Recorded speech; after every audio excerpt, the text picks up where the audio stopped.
চার দলের অংশগ্রহণে অনুষ্ঠিত হল এইমস একাডেমি গোল্ড কাপ 2026। জমজমাট এই টুর্নামেন্টে অংশ নেয় elite 11, team Avengers, golden Eagles এবং ক্যাম্পাস কিংস। ফাইনালে দারুণ নৈপুণ্য দেখিয়ে ক্যাম্পাস কিংস 4-2 গোলের ব্যবধানে এলিট 11কে হারিয়ে শিরোপা জিতে নেয়।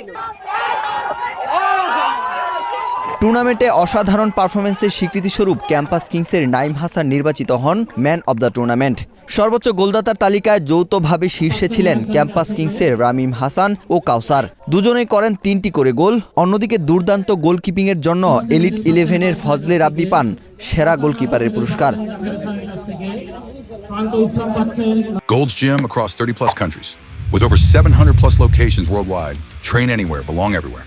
এদিকে টুর্নামেন্টের পাশাপাশি অনুষ্ঠিত হয় এইমস একাডেমি এমপ্লয়ি ম্যাচ, যেখানে মুখোমুখি হয় ঢাকার 2 শাখার দল বনানী ওয়ারিয়র্স ও ধানমন্ডি গ্ল্যাডিয়েটর্স। প্রতিযোগিতাপূর্ণ ম্যাচে ধানমন্ডি গ্ল্যাডিয়েটর্স 2-1 গোলের ব্যবধানে জয় তুলে নেয়। ফাইনালে খেলে দুই দলের অধিনায়কই বেশ খুশি।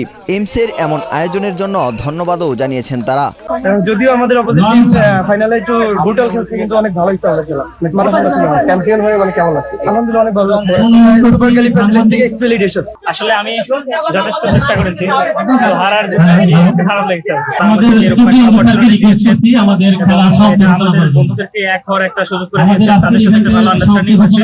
সবাই এইমসকে অনেক ধন্যবাদ। ছাত্রদের শুধুই ক্লাসে নয়, এর বাহিরে পিকনিক, খেলাধুলা সহ বিভিন্নভাবে অ্যাক্টিভ রাখতে চান এইমস এর ব্যবস্থাপনা পরিচালক জাকারিয়া আহমেদ।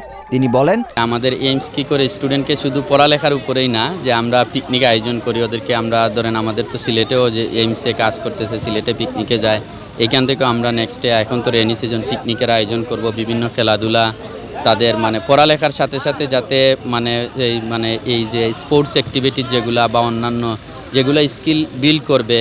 যারা ওরা আসছে, ওদের 4টা টিম ছিল, একজন ক্যাপ্টেন ছিল, ওদের হচ্ছে লিডারশিপ স্কিল কীভাবে বিল্ড করবে, তারপরে হচ্ছে টিম ওয়ার্ক কীভাবে, এইগুলো আসলে এখানে শিক্ষা দেওয়া হয়। আগামীতেও এমন আয়োজন চালিয়ে যাবেন বলে জানান এইমসের রিজিওনাল ম্যানেজার মোহাম্মদ মনিরুজ্জামান নয়ন। আমাদের এইমস একাডেমি ধানমন্ডি ব্রাঞ্চের পক্ষ থেকে আমরা এই খেলাটা আয়োজন করছি। এই খেলাটা আসলে স্টুডেন্টদের দিয়ে এবং স্টুডেন্টদের নিয়ে, এবং তারা খুবই এক্সাইটিং এবং তারা খুবই এনজয় করছে।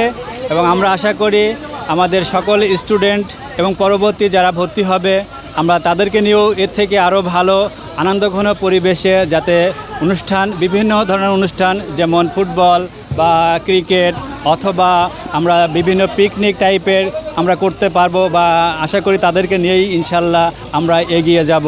এইমস একাডেমি এগিয়ে যাবে ধানমন্ডি ব্রাঞ্চ সবাইকে নিয়ে, সাথে নিয়ে।